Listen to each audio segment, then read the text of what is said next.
Olá, eu sou Marco Vieira. No ar, mais um episódio do podcast Por Trás da Mídia. No episódio desta semana, abordamos a voz. Quais os cuidados que a gente precisa ter para manter uma voz saudável? E aí eu trouxe aqui para o estúdio dois caras que eu sou fã. Tonho Baixinho, que é um cantor popular, da música popular brasileira aqui de Sergipe, multifacetado, cheio das artes como um todo, né? Vocês vão ver que o papo com ele vai ser bem massa. E também o barítono Rosiel, bem-vindo. E eu tava doido que ele viesse para cá justamente para fazer essa brincadeira com ele. Rosiel, bem-vindo. E para você que nos segue nas plataformas de áudio, lá o episódio vai estar completo. Aqui no YouTube é só esse trecho desse papo que eu vou ter agora com o Tonho Baixinho e com o Rosiel, bem-vindo. Mas lá nas plataformas de áudio ainda teremos a fonoaudióloga Isabelle Camandaroba.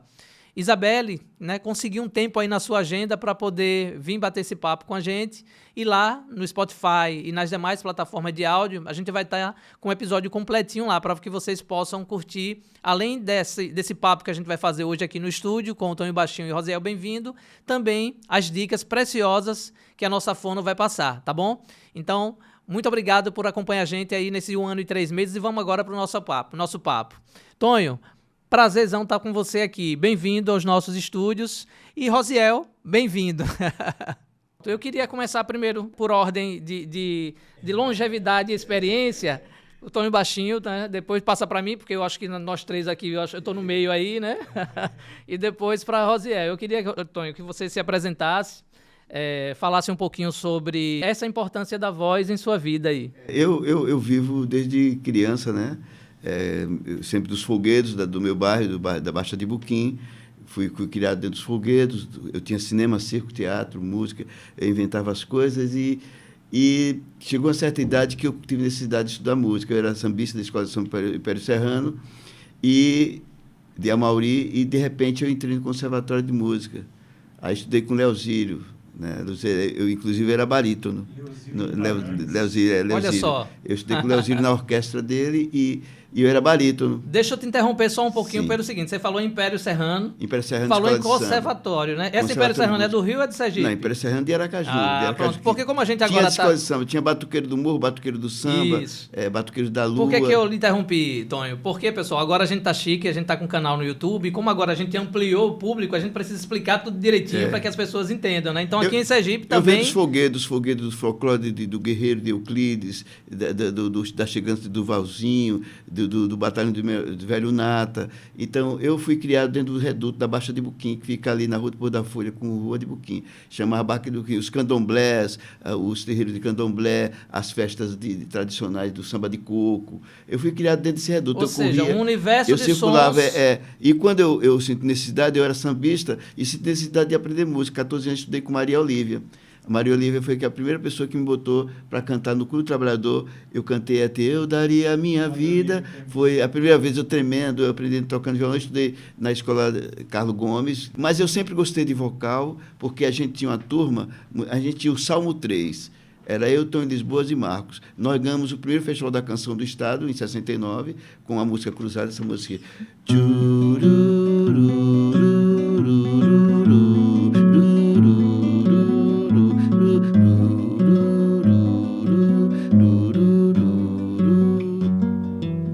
Vagueando eu vim sem me entender, sonhei com um dia claro. E a gente teve uma coisa interessante, era o 3, o Salmo 3, o trio Atalaia, que era o trio daqui local, que é de Delcio Andrade, Djalma e Gravatinha. Depois que entrou Adenoaldo, entrou Adalvenon, né? Mas nessa época nós cantamos com a Adalvenon. Foi no Ateneu, nós ganhamos o primeiro lugar com essa música cruzada.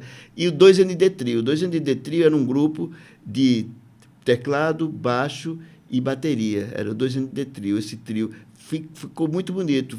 Pensa que vocal lindo.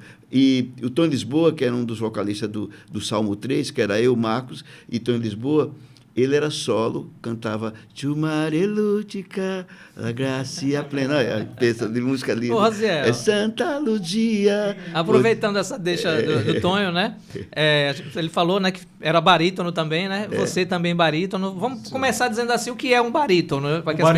O barítono é a voz, isso numa visão da música chamada de música clássica, né?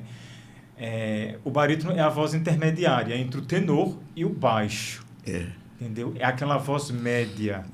Vozes masculinas. Vozes femininas seriam médios e soprano. Entendi. Tem o soprano e o contralto. É aquela voz intermediária. Explicadinho agora. A gente ouviu aqui de Tonho, né, ele relatando como esse, né, o redor, ao redor dele, o universo que tinha de sons, né? Que ele falou do candomblé, falou disso tudo. Sim. E isso a gente sabe que é o nosso repertório, né? Influencia a gente nas nossas composições, no que quer que a gente vá fazendo ao longo da nossa vida, né? O que é que te influenciou também para que você fosse para música aí? Nossa, eu canto desde os 14 anos e eu comecei cantando em igrejas. E nesse meio, as pessoas falavam bem assim, nossa, você tem uma voz diferente, você consegue dar notas diferentes, tem uma impostação diferente quando canta, por que não vai estudar música? E foi quando eu fui incentivado por algumas pessoas a entrar no Conservatório de Música de Sergipe. Então, aqui eu fiz o conservatório de música, tive aulas de canto e, assim, a minha atração mesmo sempre foi pelo canto, né? Assim, a voz trabalhada, a voz... Eu sempre tive atração pela música, de modo, de modo especial, essa linha mais voltada para a música italiana, para música, assim, para o canto lírico mesmo. Certo, mais erudita, né? Mais erudita. Aí foi aí que eu fiz conservatório, aí comecei a ter aula com vários professores. Aí foi quando eu fui convidado, isso já tem um tempo, para fazer o meu primeiro solo com a Orquestra Sinfônica de Sergipe. Na época, sob regência do maestro Ion Bressan. Depois, aí eu fui para o Rio de Janeiro, estudei 2 anos de canto lírico na UFRJ. Que maravilha. Aí eu tive aula com um dos grandes nomes do Rio de Janeiro, que é o Homero Velho, é um grande barítono de lá. Aí quando retornei, aí fiz outros solos com a Sinfônica de Sergipe, foi quando entrei na licenciatura de música da UFES. Inclusive, graduei esse mês. Foi a parabéns, minha parabéns. Música, entendeu? Aí foi quando eu já direcionei para a linha acadêmica. E nessa época eu continuei estudando, tendo aula e cantando no coro da UFES, fazendo solos com a Orquestra Sinfônica da UFES, ora com a Sinfônica de Sergipe, sob regência de Guilherme Manes, ainda hoje, Manes, né? foi. Isso mesmo. Então, assim, eu sempre, desde os 15, 14 anos, 16 anos, até agora, é isso meio que eu canto, trabalho, atuo. Legal. Isso daí. Tom, massa, né? Massa essa troca de experiência. Eu já venho das bandas de baile, eu estou estudando no conservatório, entrei nas primeiras bandas do estado, né? O The Top Caps, os Nômades, o The Tops, o Vikings, eu participei dessas bandas todas de baile. Eu cantava muito, eu cantava essas músicas brasileiras todas, de Edu Lobo, Vinícius, Milton Nascimento, toda a música que lançavam, a gente que lançava aqui no estado, Ivan Lins, tudo, e as músicas puxavam muito. E depois que o tempo todo que eu cantei, eu ganhei o Festival da Canção em 74, em Estância, em primeiro lugar com Claro e Escuro, e daí me deu a vontade de, tudo que eu fazia espontaneamente, eu fui estudar canto com Kees Schiffer. Não sei se você conheceu o Kees Schiffer, do conservatório. Aí o que me orientou bastante, eu queria saber a potência da minha voz, o que é que eu fazia com a minha voz. E, chegando no Rio, também aprendi com o maestro da Ordem dos Músicos que a valorização da nota, que muita gente não sabe a valorização da nota. O que é essa valorização? Sustenido bemóis, muita gente não dá. Isso mesmo. As pessoas cantam natural, não sabem o valor que as notas têm, a importância. Como você dá o acorde, a nota também. As melodias têm a nota. Isso. E eu estudei, eu valorizei. Quando eu fiz Terra do Brasil, que eu gravei com o arranjador que estudou em Berkeley, que Zé Américo, que era arranjador. Poxa, aí foi tranquilo pra cara, muito bom. Eu tenho bastante experiência, eu meti a cara mesmo para poder aprender. E até hoje, todo dia estou aprendendo. Que isso é desenvolvido muito com solfejo. Com solfejo. Com solfejo, com o canto, com as aulas de canto. O que é solfejo? Solfejar, é cantar as escalas musicais, as escalas de cada nota, Por exemplo, a exemplo, a escala de Dó maior, por exemplo. Dó, Ré, Mi, Fá, Sol, Lá, Si, Dó. Assim, no caso, executar a nota, cantar a nota exatamente como ela é. Né? Aí tem a escala cromada, que é onde entra os bemóis, os sustenidos. E os sustenidos, que o cantor ele tem que saber. Tem que entender. Que é isso que tu falou há pouco. E saber diferenciar. Diferenciar.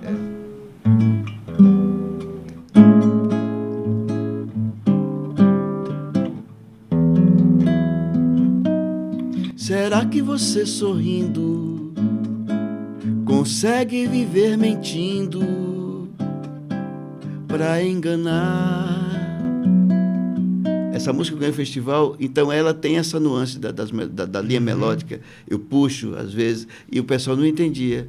Em 75 eu já fazia essa coisa. Ô, Tony, me diz uma coisa. Você, né, viajandão aí, né, muitos anos de estrada. Pra quem não conhecia Tonho Baixinho, né, agora tá vendo o quilate do rapaz aí, verdade. Né? Com essa carinha de menino dele, de rasta aí, né? Eu tava dizendo aqui, Rosel, antes de você chegar Estilo. Com 12 anos eu comecei a ir atrás de trio elétrico, né? E como eu sou da região do bugio, né, amo o meu bugio, né? Sempre vou falar, pessoal, né? Estou sendo repetitivo toda semana, mas adoro o bugio. E com 12, 11 anos eu ia pro trio elétrico no bugio. Né? Então o Tony já puxou trio elétrico também. Uma vez eu puxei com o Mosquito, violonista. Sim. Ele tinha chegado da França, né, estudou profundamente música, né? E deram um trio pra gente. Poxa, nós rodamos o Aracaju inteiro. Você acredita? Era eu e ele tocando, e a gente num trio elétrico, subimos bugio, todos aqueles baçãos do Mon, rodamos toda a Zona Norte e entramos na Zona Sul. Saímos do Cotinguiba até... Eu cantando no trio elétrico esse tempo todo. Aí, como eu aprendi a respirar, usar o diafragma, porque aí o canto, você aprende no canto a usar o diafragma. Isso. Eu aprendi a estética da música, eu fiz curso de estética da música, de entrar em palco, sair, agradecer. Essa coisa muito artista não sabe. Deixa eu te perguntar, como eu estava falando, né? Você tem esse universo de público, né? Porque você, né? Música popular brasileira, você tem gente que gosta de erudita. A música americana também. Então, você tem gente que gosta de música erudita, você tem o pop rock internacional e tem a música popular brasileira, né? Esse seu repertório imenso, né? Que você demonstra aí ao longo da sua carreira também. Ele veio de forma natural ou foi necessário que você desenvolvesse para atender esses públicos todos? Eu inventei uma vitrola de madeira que não tinha energia. Eu sou do tempo dos anos 60, 50. Aracaju não tinha energia. As casas era querosene para acender luz, não tinha esgoto, era difícil. Eu inventei um picape de madeira,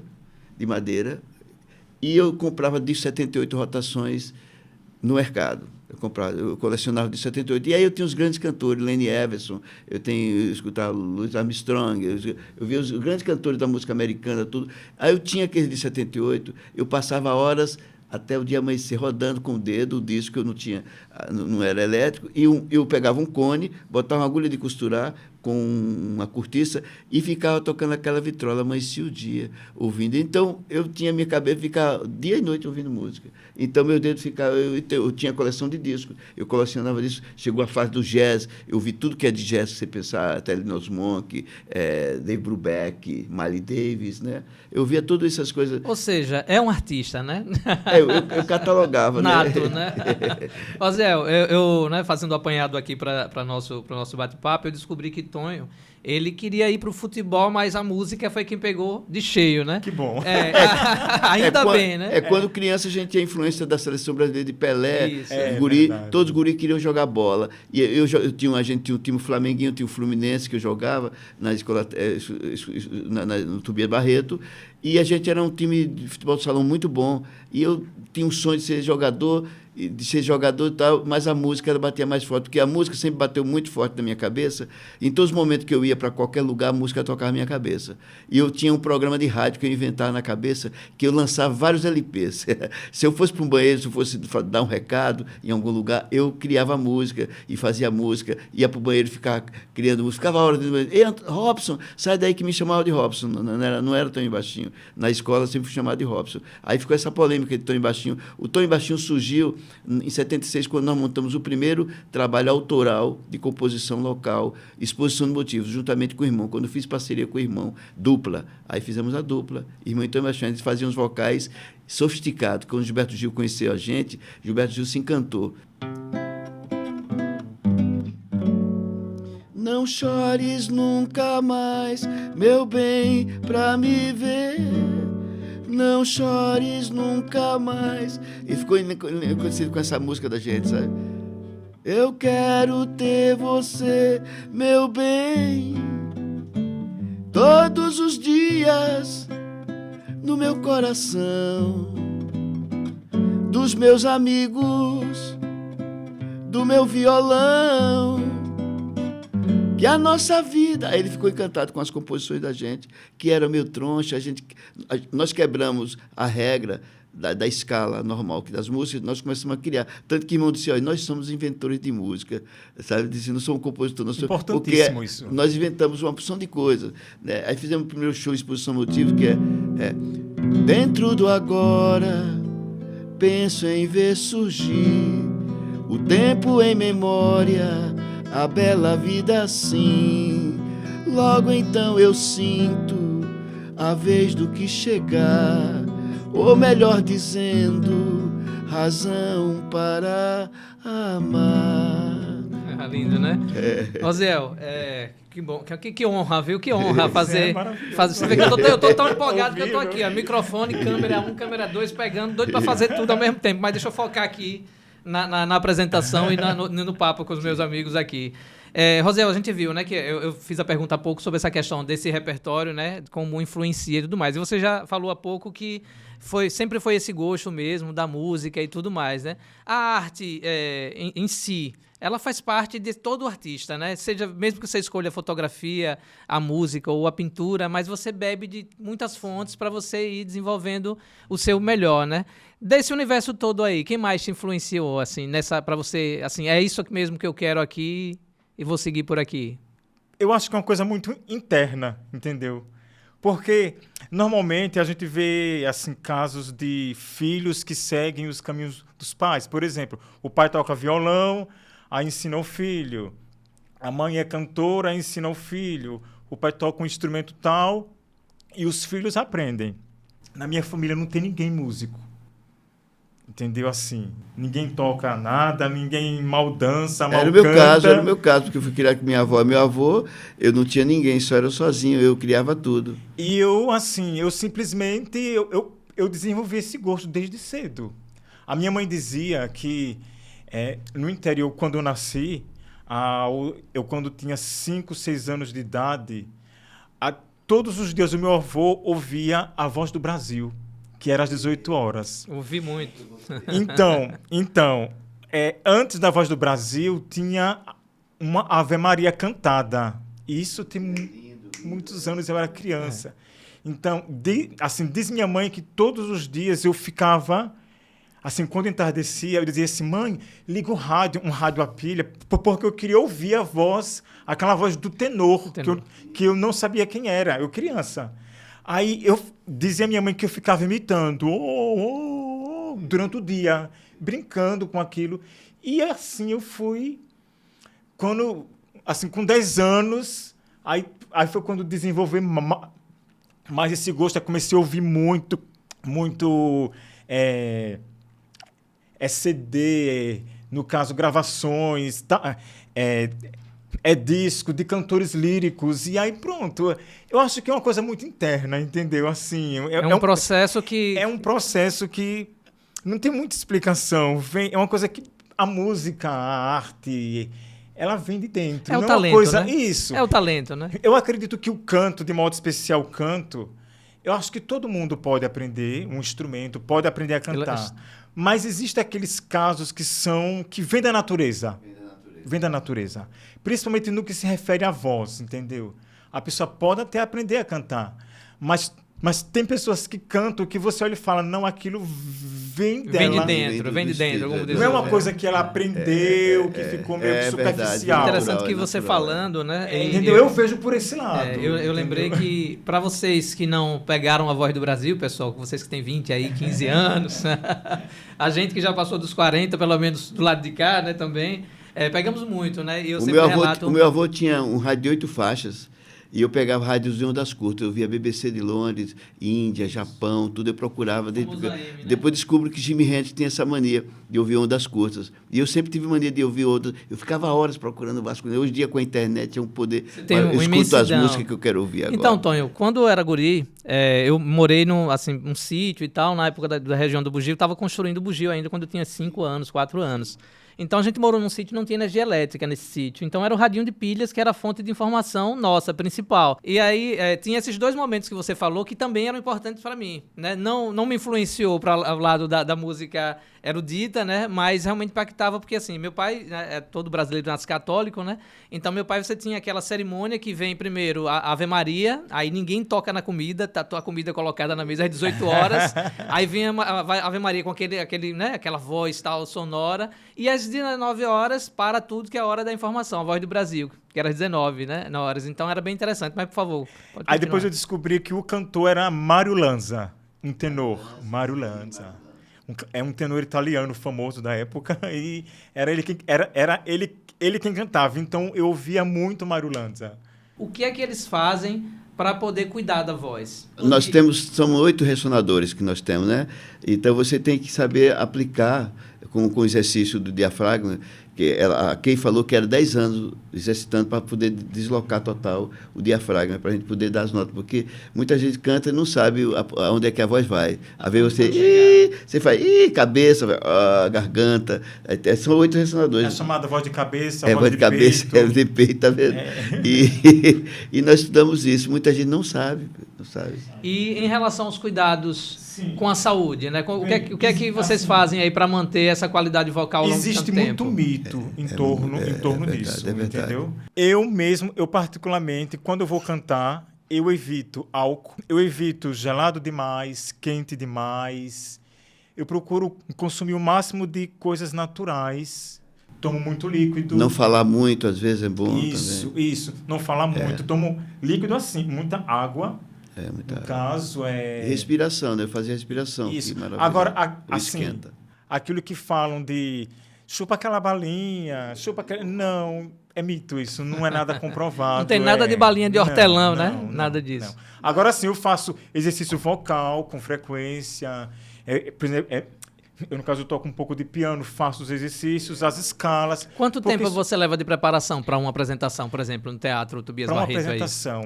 Assim você fala vocalmente. Além de você se preparar um determinado período treinando, enfim, para aquela apresentação estudando repertório e tudo mais. Olha, estudando repertório depende muito do repertório, mas é coisa de...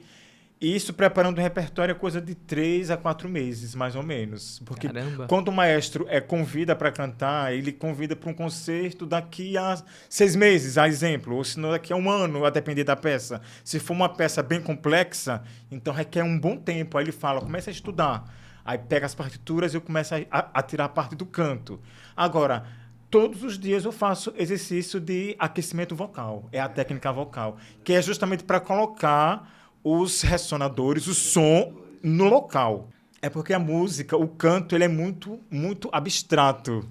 Abstrato porque você não vê, entendeu? Você sente apenas. Então, a gente procura muito colocar a voz assim, para que saia de forma confortável para quem está executando e agradável para quem vai ouvir. Tem toda essa preocupação dos cantores. Quando nos emociona é porque atingiu o objetivo ali que você estava buscando, né? E a gente vem de banda de baile, por exemplo, aí tinha um repertório. Eu tinha que cantar Tim Maia, tinha que cantar Jorge Ben, tinha que cantar Milton Nascimento, tinha que cantar The Who, Led Zeppelin. Aí você muda o timbre, a questão de mudança de timbre. Às vezes cantava rouco, cantava suave. Aí você tem esse versátil. Essa loucura que é... Tem uma música que é... Olha, alto pra caralho. Ele tem que gritar. Então, eu não conseguia tocar violão quando eu cantava na época de banda, porque eu cantava num volume de voz altíssimo, e quando eu ia tocar violão, eu me sentia mal.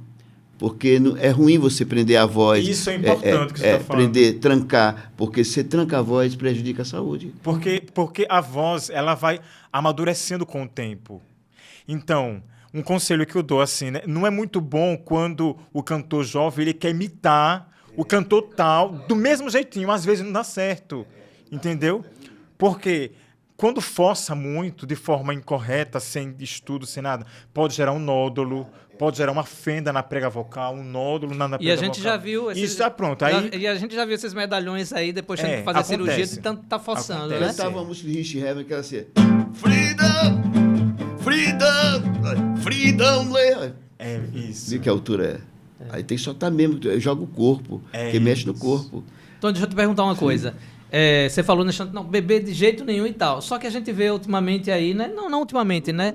Mas a gente já viu em lives, e principalmente no voltado pro sertanejo, a galera enche a cara durante a apresentação e tudo mais, né? Aí é curtição. Não tem muitos tiveram problemas, muitos cantores tiveram problema. Muitos artistas... Você sabe que o Gilberto Gil teve problema, Zezé de Camargo, o Daniel daqui, muitos cantores tiveram problema porque eu forcei muita barra. E eu fumava cigarro, eu cantava e fumava cigarro. Vê, eu cantava... Quando você foi-se embora, fez noite em meu viver. Cantava, solta a voz, velho. Aí tem que soltar a voz. Eu cantava em dó. Quando você foi-se embora. Aí, que altura estúpida. Quando você solta a voz. Aí, na noite eu cantava mais de 10 vezes. O pessoal pedia para eu cantar essa música. Pronto. E às vezes, quando está sob efeito de álcool, o álcool dá uma falsa sensação de... engana. Relaxamento. Tá tudo anestesiado por aqui, mas é uma falsa sensação. Nós somos artistas quase todos. Fomos gravar um filme que canta Aracaju. Aracaju canta Aracaju. Fomos gravar em Recife. E aqui a gente não tinha estúdio aqui em Aracaju. Aí foi quase a maioria de todos os artistas. E eu fui... na viagem, todo mundo bebendo, gritando, curtindo, sabe qual é o meu papel? Eu fui o tempo todo fazendo exercício de respiração que eu aprendi. Quando eu fui gravar no estúdio gravei minha voz.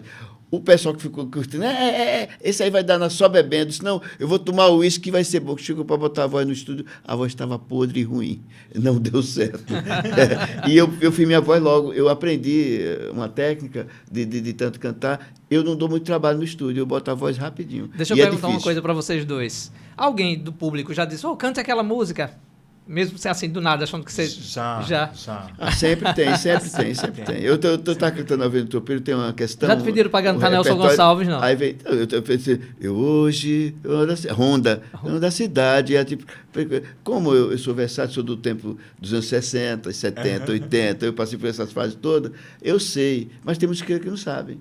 Eu vou num bar, eu toco música que muita gente não lembra, diz, eu nunca mais vi essa música. O pessoal, porque eu tenho um repertório eclético, como eu sou eclético, né, como toquei os axé, aí vem os trio no Augusto, tocamos os trio elétricos no Rasgadinho, fundamos o Rasgadinho Carnaval, eu canto Carnaval também, canto forró, Luiz Gonzaga, né, Dominguinhos, Ari Lobo, Jacques Bandeira, adoro essas músicas. Mas é mais complicado, são músicas mais velozes, de letra, linguagem e tudo, você tem que ter palavra, senão não canta. Mas, Rosel, de repente alguém já gritou assim, e aí, canta P-Raps Love aí, de Plácido Domingos?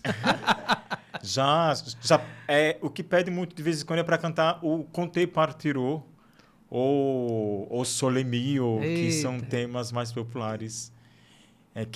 Eu posso fazer um trechinho, né? Por favor, peraí, deixa a gente se posicionar. Peraí, que tem que registrar aqui.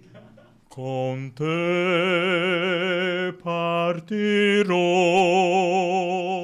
paesi che non ho mai fatto il visto con te, adesso sì li vivrò con te, partirò io con te.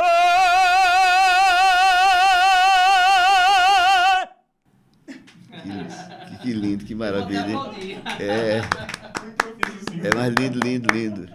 Meus queridos, estamos chegando aí aos nossos 2 minutinhos finais aqui dentro da nossa programação. O podcast tem que ser bem dinâmico, né? Senão a galera não segue direto, né? Então, nosso podcast, pessoal, agora é a hora do nosso merchan. Nosso podcast tem 1 ano e 3 meses. Esse é o 57º episódio.